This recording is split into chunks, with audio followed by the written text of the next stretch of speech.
Brandon Clarke has a great opportunity start for the Memphis Grizzlies to begin the 22-23 season, which could lead to a very nice contract extension. More on the 26-year-old's upcoming NBA season right here on the Locked On Zags podcast. Don't go away. You are Locked On Zags, your daily podcast on the Gonzaga Bulldogs. Part of the Locked On Podcast Network. Your team every day. What is going on, y'all? Welcome to the Locked On Zags podcast, part of the Locked On Podcast Network, your team every day. I am your host and longtime Gonzaga podcaster, Andy Patton, here to bring you news and updates on all things Zag athletics. Today's episode is brought to you by BetOnline. BetOnline has you covered this season with more props, more odds, and more lines than ever before. BetOnline, where the game starts. All right, today is another episode in our series discussing all of these Zags who are going to play in the NBA this upcoming season. There are so many of them these days, an incredible testament to what Mark Few and the development staff have done at Gonzaga the last few years. Today we're talking Brandon Clarke, one of the greatest one-year wonders in Spokane history. He's entering his fourth NBA season for the Memphis Grizzlies. We're going to talk about his history, how he got here, how he's performed up to this point. In the first segment, segment 2 is going to be a look at his best case and worst case scenarios for the upcoming season. Jaren Jackson Jr. is out for the first few months of the upcoming season, so we want to discuss what that might look like for Clarke and how that could impact his role. And then in the third segment, we're going to talk about his expected role and, more importantly, what his upcoming free agency might look like, some contract extension conversations, all of that good stuff. 30 minutes wrapped up Brandon Clarke.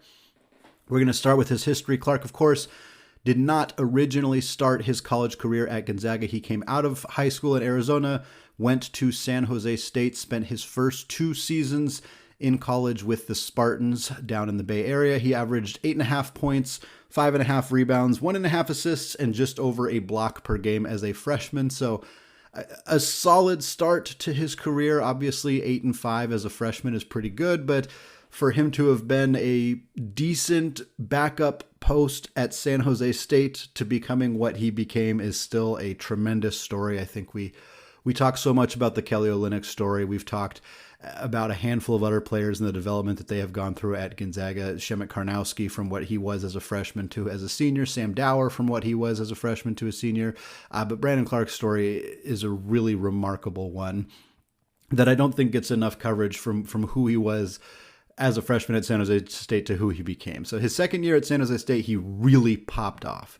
17.3 points per game, 8.7 rebounds per game, 2.5 assists, 2.5 blocks per game as a sophomore. He was one of the best mid-major players in the entire country. He was an absolute machine at San Jose State. This is not a good basketball program at San Jose State. So for him to have really exploded the way that he did, he got a lot of attention, tons of attention via the transfer portal, or what wasn't called the transfer portal back then. Obviously, Clarke was one of the last players who had to sit out a full season before those rules were updated to the point where players can transfer more freely nowadays. Clarke ended up transferring to Gonzaga. He sat out during that 17-18 season. That really, really remarkable season for the Zags. Would have been incredible if Brandon Clarke would have been able to be on that roster, but of course that's not how the rules worked at the time.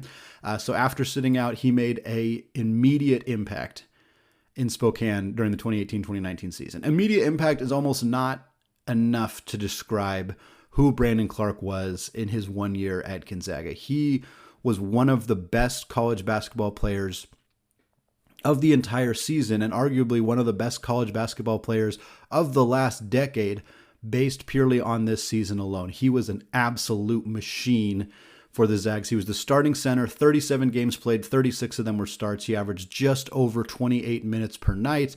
Just a simple look at the box scores: 16.9 points, 8.6 rebounds, 3.2 blocks, 1.9 assists, 1.2 steals per game. Stuffed the stat sheet. If there was college fantasy basketball, I'm sure there is in some capacity out there, Brandon Clarke would have been a MVP. He would have been a league winner with those kinds of numbers. Did a little bit of everything. 2 or more of points, rebounds, blocks, assists per game, over a steal per game. Really tremendous numbers from Brandon Clarke. He set Gonzaga's single season block record, which has since been tied by, of course, the great Chet Holmgren. I don't know if anybody's going to touch that record that Clarke and Holmgren now hold. It's kind of poetic in a way that the two of them are the people who hold that record, as they're both very iconic defensive bigs at Gonzaga who only spent 1 year in Spokane, or 1 year playing, I guess, for Gonzaga. Brandon Clarke was in Spokane for 2 years, but only on the court for one. Clarke's numbers from an efficiency standpoint that season were just absolutely ridiculous. He shot 70.5% on two-pointers.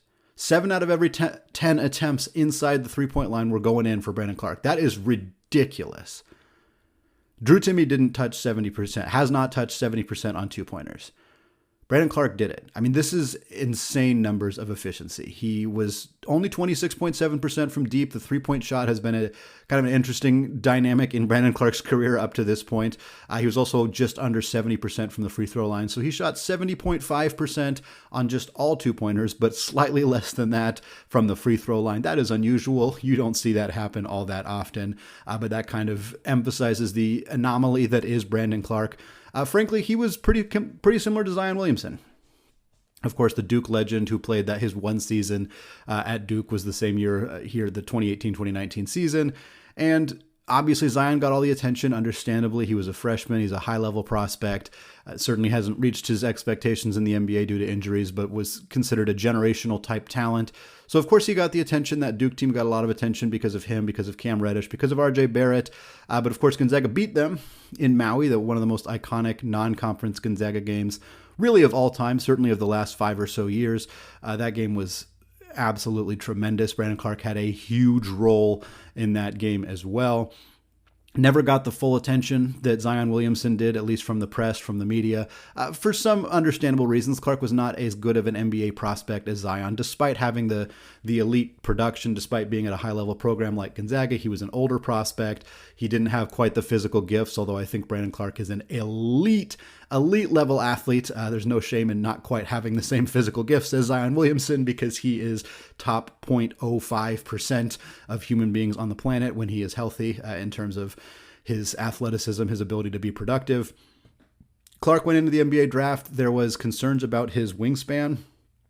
This one of the numbers that seems to garner a lot of attention, particularly by armchair scouts, by people at home who can pretty easily look at a wingspan and determine whether that's good or bad. There's not a lot of nuance to that analysis, and unfortunately for Clarke, the not acknowledging his 40.5-inch vertical or many other really tremendous attributes that he had. A lot of scouts saw, hey, he's 6'8", he's got a 6'8" wingspan. We're concerned that the blocks numbers, the defensive ability that he showed in college isn't going to translate to the NBA. So he fell. He fell in the NBA draft, a guy who was one of the top 2 or 3, probably not even 3, top 2 productive players in all of college basketball. One of the most athletic guys to come out of the draft. He falls all the way to number 21 in the NBA draft. Gets drafted by Oklahoma City, traded to the Memphis Grizzlies. Memphis snapped him up. Memphis has made a series of outstanding decisions in the draft very recently. Desmond Bane was a huge one. Dylan Brooks was a big one. Of course, John Morant was a big one as well. They've had a ton of success acquiring players through the NBA draft. Brandon Clarke was another outstanding acquisition for them. He was on the all-rookie team as a first-year player, 21st overall pick outside the lottery, 58 games as a rookie, 4 starts, 12.1 points, 6 rebounds. He shot just under 66% on two-pointers. So that efficiency that we saw from him in college, people thought, well, that's not going to translate in the NBA because their guys are going to be bigger, they're going to be stronger, et cetera, et cetera. Well, he went from shooting just over 70% on two-pointers to just under 66% on two-pointers. That's still pretty darn good, you guys. That's a pretty good effective percentage for Brandon Clarke in his rookie season. He also shot 36% from the three-point line as a rookie. This was on 64 attempts, so it is a very, very small sample size, but certainly pointing to a player who could be a 3-level scorer, who could impact the game outside of just scoring right around the rim. He came back in his sophomore year, or his second year, and things changed. Unfortunately, there seemed to be a hitch that developed in Brandon Clarke's shot. I don't know whether Memphis was messing around with his shot form, what exactly happened, but his productivity and efficiency dropped all across the board.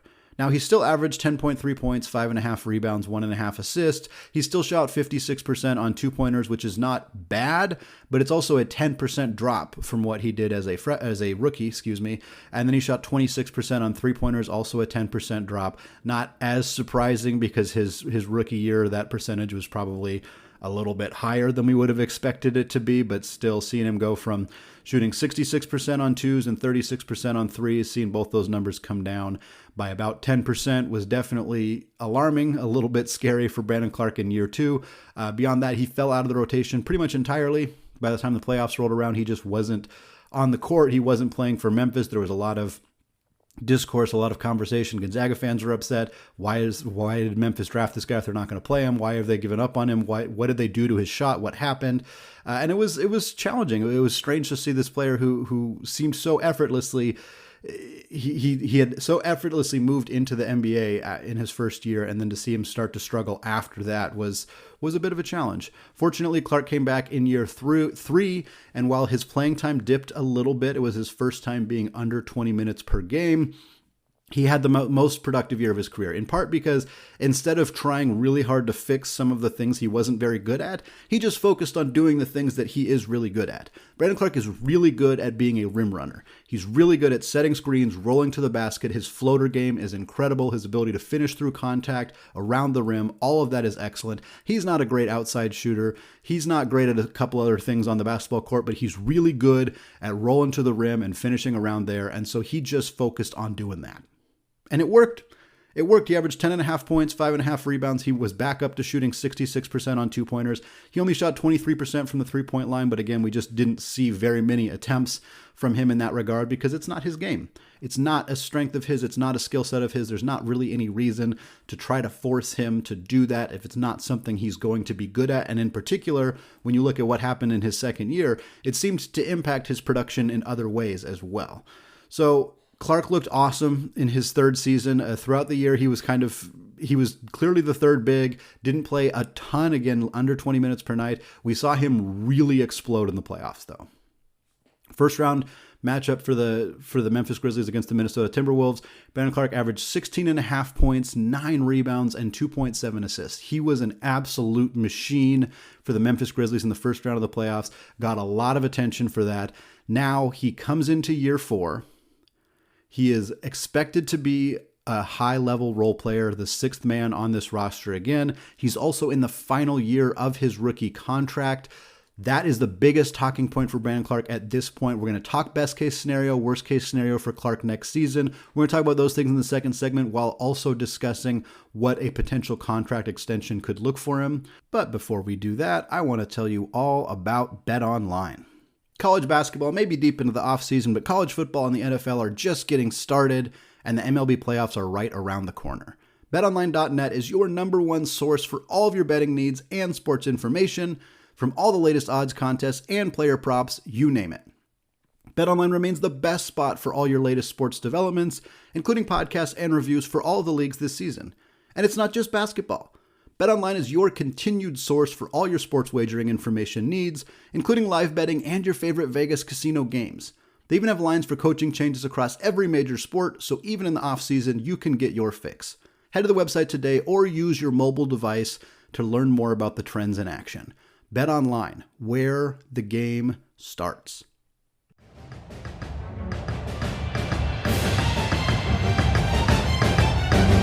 All right, segment 2, still Andy Patton, still Locked On Zags. Still want to thank you all for making Locked On Zags your first listen of the day, as well as those of you who have checked the show out on YouTube. We are so close to our goal of 1,000 subscribers before the start of the college basketball season. We still have over a month, but if you are listening to this and you have not done so yet, just go to the YouTube app on your phone, search for Locked On Zags. You'll see a big red subscribe button. Hit that button. Boom, you're done. You're helping me out. You're supporting Locked On Zags. You're joining an excellent community of dedicated Gonzaga fans on the YouTube channel.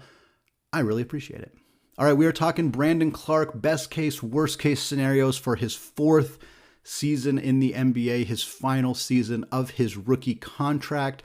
A big element of this upcoming season for Brandon Clarke is the contract extension. Will Memphis offer him an extension before the season starts? Will they offer him one during the season? Are we going to see a situation where he enters free agency and potentially prices himself out of Memphis? All of that is a factor. I think the biggest thing that's happening to start this upcoming season for Brandon Clarke is the fact that Jaren Jackson Jr., Memphis's starting power forward, the guy who's playing Brandon Clarke's role, he's going to be out for a couple of months.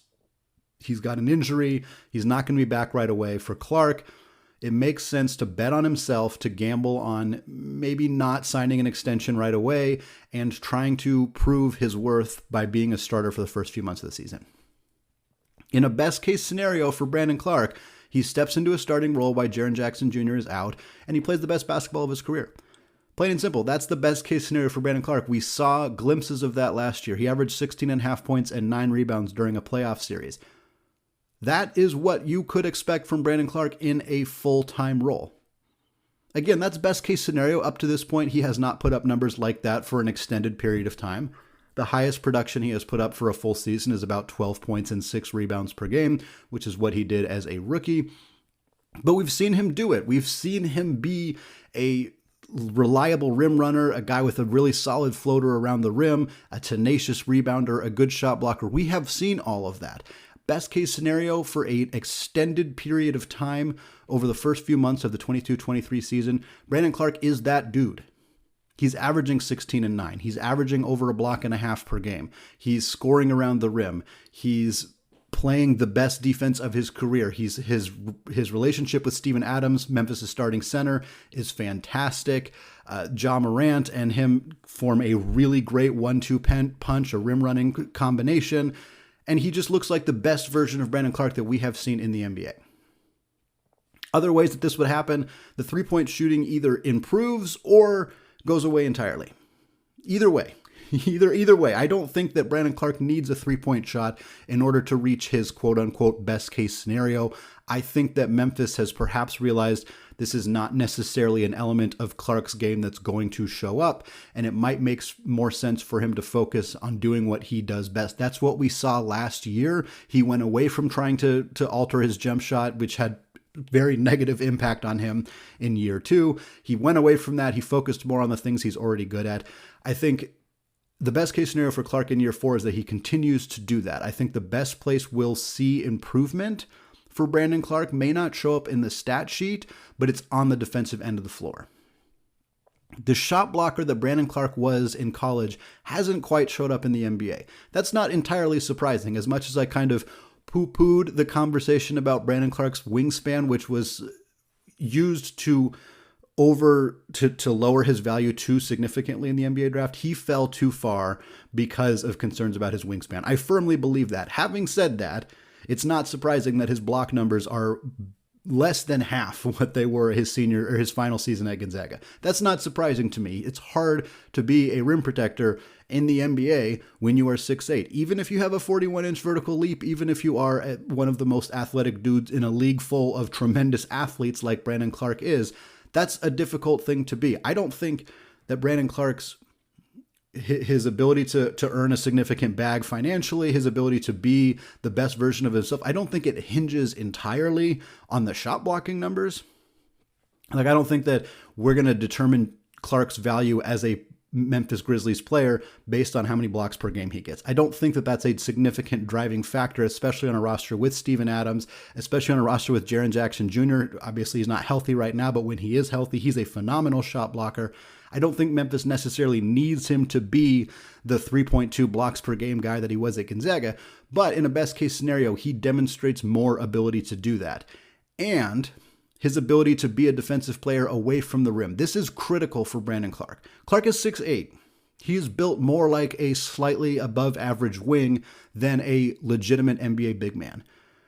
That hasn't really impacted him up to this point, but one thing that he needs to be able to do, and he has done well at this is not a weak point for him necessarily, but in a best case scenario, continued improvement on his defensive footwork, on his ability to head screens, on his ability to switch onto guards and capably keep them in front of him defensively. Those are things that are just mission critical for every single big man in the NBA. The reasons that Drew Timme hasn't gotten a lot of attention as an NBA draft prospect. They're concerns for most modern bigs. You look at a guy like Luka Garza, who was a phenomenal player in college. That's part of the reason he hasn't stuck in the NBA is because of this ability to move laterally defensively, to be a guy who can capably guard NBA guards. It's really hard. It's really hard to do. Clarke has the athleticism. He has the footwork. He has the defensive instincts to be very good at this. Best case scenario, he is. Best case scenario, the Memphis Grizzlies don't significantly miss Jaren Jackson Jr. And I say significantly because there's not a situation where Clarke just so fully replaces Jaren Jackson Jr. and Brandon Clarke's own production in a sense that they don't even notice that he's gone. It's not going to happen like that. Jaren Jackson Jr. is very, very good and very critical to what Memphis wants to do as a team. Not having him for the first few months of the season is going to be hard, but in a best case scenario for Brandon Clarke, he fills that role so admirably that when Jackson Jr. is back, the staff has some tough decisions to make. They got to figure out, how are we going to play these guys together? Are we going to start Brandon Clarke and bench Steven Adams?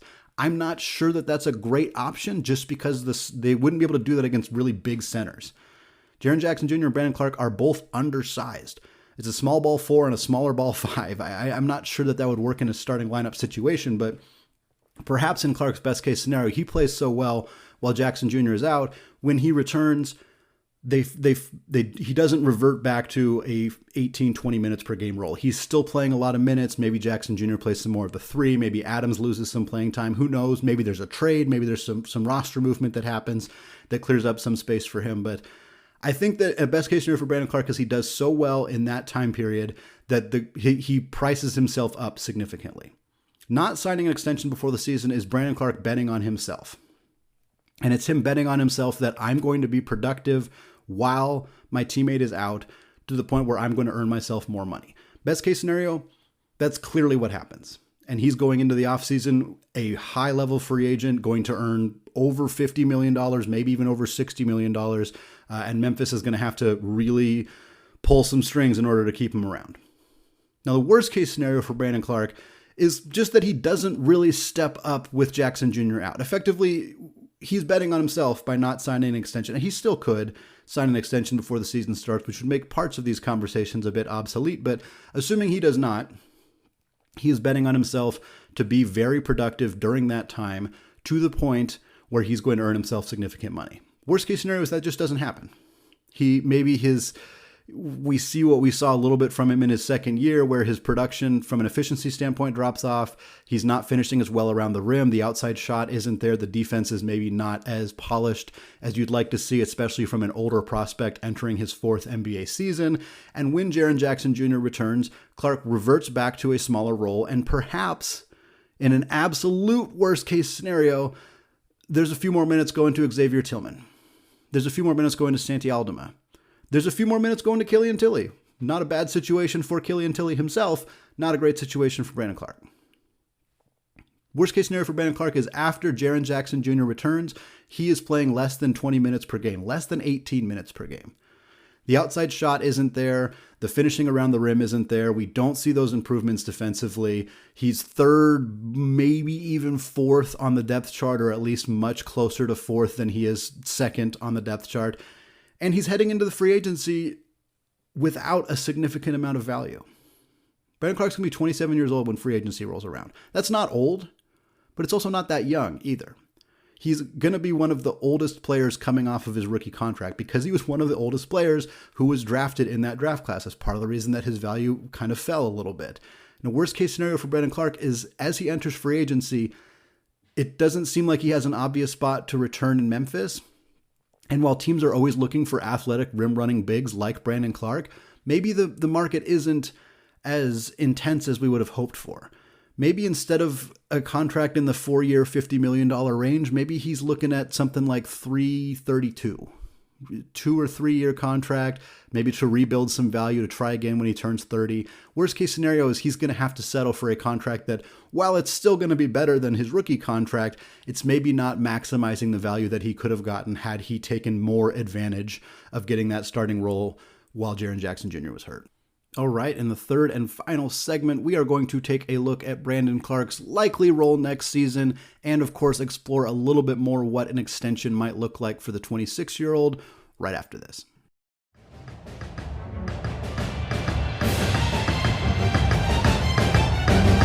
All right, segment 3, still Andy Patton, still locked on Zags, still talking Memphis Grizzlies. Forward Brandon Clarke as he enters his fourth and final season of his rookie contract. We're going to talk expected role and production here in year 4 for Clarke. We touched on those best and worst case scenarios and what that might look like. Obviously, as it always is when we do best and worst case scenarios, the expected role probably somewhere in the middle. Now, I think it's pretty clear that Brandon Clarke is going to start for the Memphis Grizzlies to begin the 22-23 season while Jaren Jackson Jr. is out. He is the clear-cut option to start at the 4, alongside Steven Adams, alongside Dillon Brooks at the 3. I think that makes the most sense for his role, and I think he's going to be productive, and I think we're going to see Brandon Clarke playing the best basketball of his career at that moment. We saw it last year in that Minnesota series, 16-9. Is he going to average that for the first few months of the season? Maybe not exactly, but I also don't think that's crazy. He did it for an entire playoff series against a good team. The Minnesota Timberwolves are not the greatest team in the NBA, but they are a good, solid team. And Brandon Clarke put up really productive numbers against them across a 5 or 6 game sample. That's fantastic. I think he's going to play 25 minutes per night. And I think looking closer to what his rookie year numbers were, he averaged about 12 and 6. I think somewhere between the 12 and 6 he put up as a rookie and the 16 and 9 that he put up last year in the playoff series, I think that's a reasonable place to start. So we'll go 14 and 7.